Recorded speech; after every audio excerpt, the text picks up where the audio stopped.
So in fact, Dr. Lay have inspired many of us here doing urology.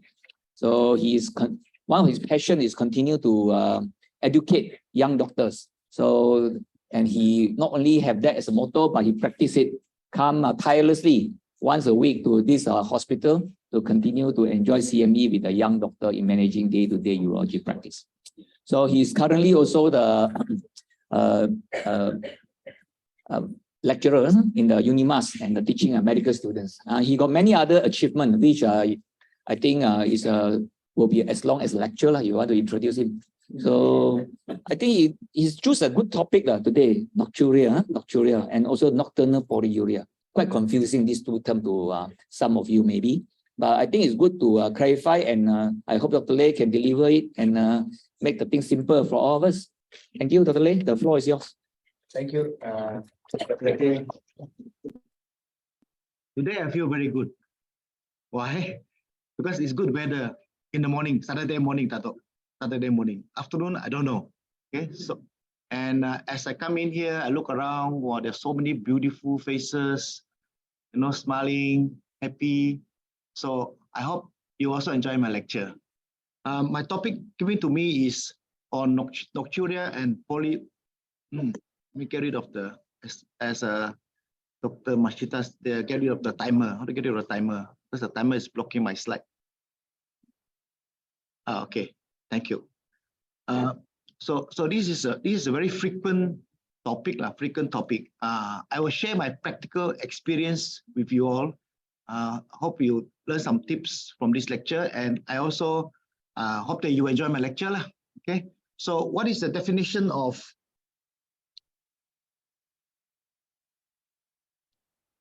this one? Okay, what's the definition? As any lecture, we start with definition. So nocturia is passing urine once at night, one time only. So I think most of us in this room will have nocturia. But after you pass urine, you must go back to sleep. So you wake up in the morning, at 6:30, you pass urine, itu bukan considered as nocturia. So you must be preceded and followed by sleep. The other important thing about definition of polyuria, nocturnal polyuria, is that when you wake up in the morning to pass urine, that urine is considered, you have to include in your calculation as polyuria. So this is the most important definition. Nocturia actually is the commonest symptom for the urinary tract. It also affects females, although the female don't have a prostate. So when I was working as a young doctor in GH Care, speak time Atos and Tansris, they refer to me for TRP. Say, yeah, Clarence, please do early TRP for this, because he has nocturia. So for a long time, people equate nocturia as a prostate concern. Nocturnal polyuria, the polyuria definition is we sleep usually 8 hours. So the urine you produce at night should be less than 1/3 of the total urine volume. So if you produce 2 liters per day, if you produce 800 at night, you're considered as having polyuria. How common is it? I did a study long ago with my ASEAN colleagues, and polyuria is 60, nocturia is 64% of patients. So a lot of patients, when they go and see a doctor, see a urologist with urinary symptoms, many of them complain of nocturia. You look at the graph, as you grow older, it's more common. Okay, so I'm 67, so my risk of having polyuria is also about 60%. And in females, it's more common, especially if you consider the definition only once. So I think many of you are in this group, right? So maybe 50% of the women have a nocturia. There's one study that says that if you have nocturia, many of them will also have nocturnal polyuria. So not only do you wake up to pass urine a lot at night, but you also produce a lot of urine at night. This is one study, okay? So it's important that if you want to treat the patient, you have to have documentation. So the patient should preferably have a frequency volume chart.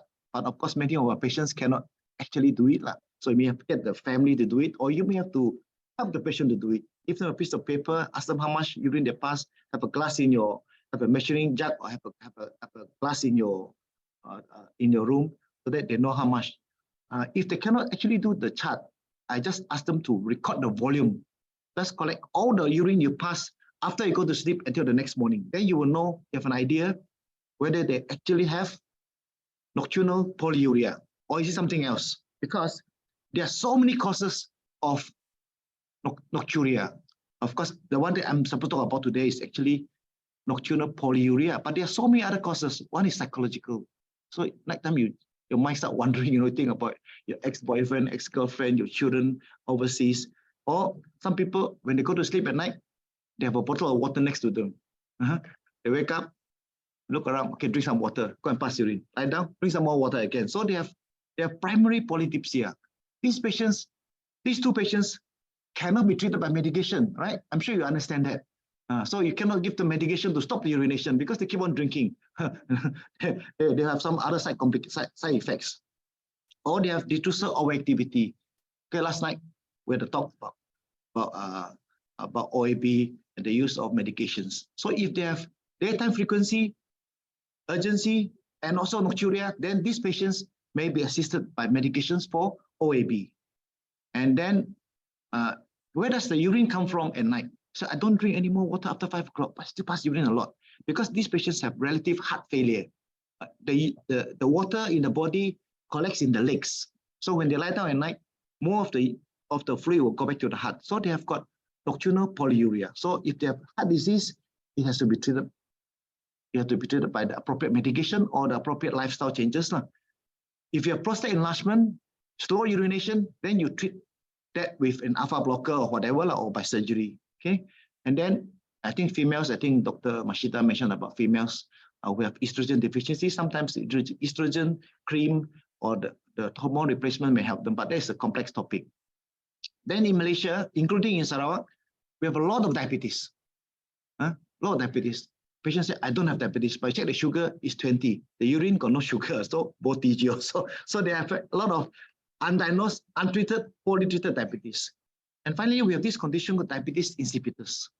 Now, the body don't have enough antidiuretic hormone. I only have two patients with this kind of condition. One is this lady when I was looking in Kapit. She produces 10 liters of urine every day. So she has idiopathic diabetes insipidus. So the treatment is to replace the hormone. Another patient has pituitary surgery, and also she also required a hormonal replacement for that condition. So this is a special group. Of course, if you are in ICU, you have an ICU nurse, then of course, a lot of these patients have head injury. They also have got diabetes insipidus. So these are treated by giving them the appropriate hormone. Reduced bladder capacity, I think it happens as we grow older. All of us, as we grow older, we have to pass urine more often. The bladder cannot hold so much urine. They may not have detrusor overactivity as mentioned by Dr. Mashita. That's that the bladder cannot hold the urine so long. Of course, in the assessment of the patient, in every clinical condition, you have to examine the patient. So if you're a doctor, you're not going to refer the patient, you must do a rectal examination. Look for cancer prostate, cancer rectum, cancer cervix, impacted stools, and of course, nowadays, of course, every patient will have some minimal investigations. I think all those who work in urology, we know that we need to do the urine, do the glucose, do the kidney function, do the uroflow, and in older people, we do a chest X-ray. Now, why is this nocturia important? There's a study that says that if you have nocturia, you have a high chance of dying. You die earlier compared to other people. Okay, this may be an old study, but now we have a new study just published in June. It shows that if you have nocturia during a 7-year follow-up, the chance of dying is 39% higher. Okay, so this is published only in June 2023. So it is important if a patient has nocturia, you try to take means to reduce the nocturia. And how do you monitor your sleep at night? How do you monitor your sleep at night? So it's important to have good sleep at night because otherwise the next day you won't feel fresh. So nowadays we have all kinds of devices. So this is one of the devices. Okay, this is one device. People ask me, why you wear 2 watch? Okay, this watch is still by my daughter, so I must wait all the time. This is to monitor my health. What is my heart rate, my blood pressure, how much I sleep at night. So this is my analysis. Okay, you download into your iPhone, and then this analysis will come up. So it's very important that you need to have good sleep at night. And what is considered as good sleep at night? So you have to sleep 5 hours undisturbed, initial sleep. So if any of you is sleeping only 2 hours, 3 hours before you wake up to pass urine, then there's a high risk that your health is adversely affected. You have to do something about it. Okay, so this is the most important. We're not talking about giving you medication, changing your lifestyle so that you don't wake up all the past urine. That is not possible. The patients must have the correct expectations.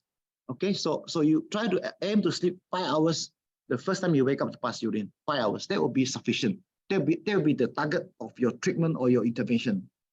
So how do people say we achieve it? Well, the urine is controlled. Urine production in the kidney is controlled by vasopressin. The artificial product is called minerin. So why don't we just give them minerin?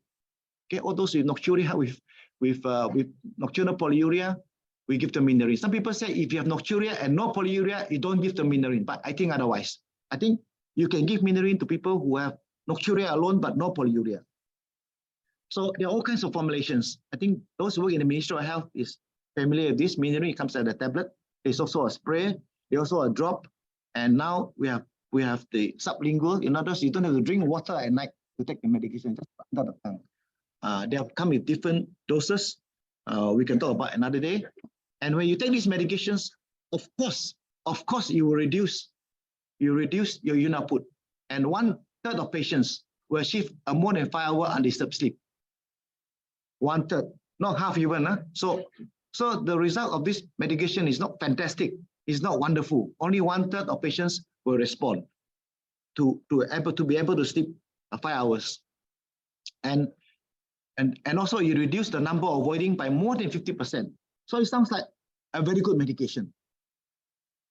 And for patients who have other concerns like overactive bladder, on alpha blockers, for BPH, they still have nocturia, you can add on the medication. So end of lecture. So simple, right? But it's not so simple. This minerin medication has got a lot of problems. The most important problem is that of sodium. So a significant number of them, maybe about 6% will have low sodium. So if the patient got low sodium, it is a serious neurological condition. So, and also if the patients have a low sodium to begin with, you should not give them this medication. So these are the precautions. Patients with tumors, and the other concern, of course, is patients who cannot restrict their fluid intake. They must drink, okay? Because if you take minerin, you stop the urine production, and they continue to drink, they will definitely have hyponatremia, okay? So, and of course, there are other minor side effects like headache, nausea. And I can show you one case of mine. He was actually my regular taxi driver in Miri.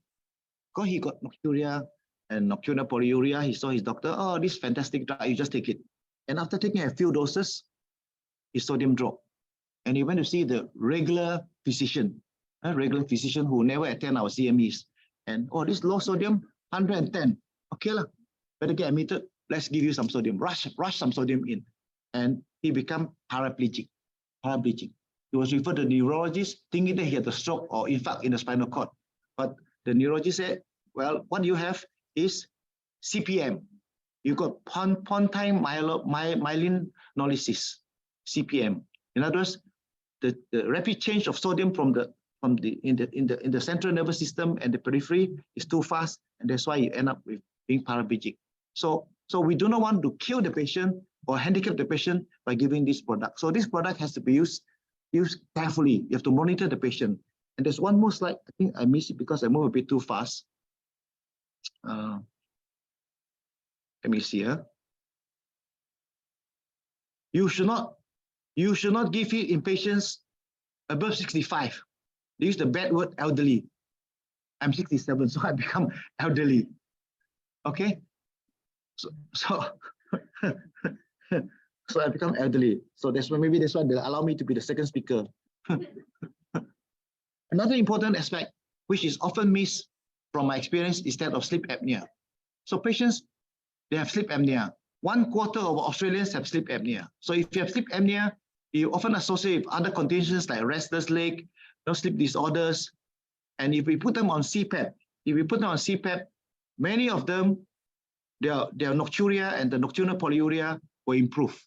So it's important to have good sleep. So we mustn't confuse poor sleep and then we treat them with minerin. So you must have a correct diagnosis. And of course, another very important thing nowadays, instead of sleep hygiene. All these photographs are taken from my house, except for this one. For this one.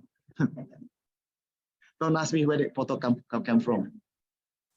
So nowadays we have devices. So before they sleep, they always have to look at the handphone, see who is sending messages, any secret girlfriend, boyfriend send messages, any latest posting by so-and-so, any news about Jolo, whatever, you know. So these devices will cheat your brain to think that it's the daytime. So you mustn't look at devices in the daytime. Of course, in the room, you may have CCTV monitor. This is my monitor in my room, my bedroom. My wife want to keep track of who is moving here, not the surrounding. So you have to wear eye mask. And air conditioning, we know that low temperature, you produce more urine. But some people say, I cannot sleep unless I have the aircon on. So I tell them to try to save money. You switch off the aircon, have a fan, have a ceiling fan, or have a fresh air, the fresh aircon. Open the window here, open the door there, open the door wide so that everybody can see what you're doing inside.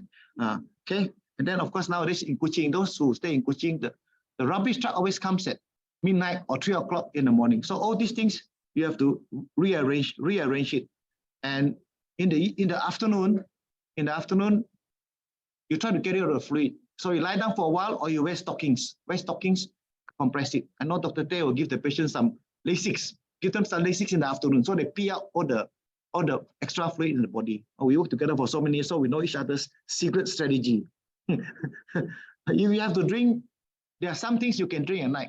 I think Dr. Mashita left already. So you don't drink coffee, but there are some Chinese teas that you can drink to give you a better sleep. So how is my timeline? Oh, I'm over time already. Okay, so this is my last slide. Summary slide. So summary slide. Those who have gone to sleep, please look at my summary slide now. Okay, nocturia is very common. It's often associated with polyuria, and if it affects your sleep, it can adversely affect your performance the next day. So people who are sleepy in the morning, it may be not that you are playing computer games or watching the football, but actually you have poor sleep from the nocturia. Okay, and the worst thing is that it can increase your mortality. Mortality, this is a new thing. Affect your mortality. You die earlier if you have nocturia. Minerin is very effective, but you must be very careful to make the correct diagnosis. And of course, lifestyle, bladder care, fluid intake are very essential, either by itself or in combination with medical therapy. So you have to, if you give them minerin, you must monitor the sodium, monitor it very, very carefully. There are so many horror stories of patients, doctors' parents who become paraplegic or who have to admit to intubated because the sodium dropped and somebody corrected it too fast. So I think a good sleep is very important. Thank you very much.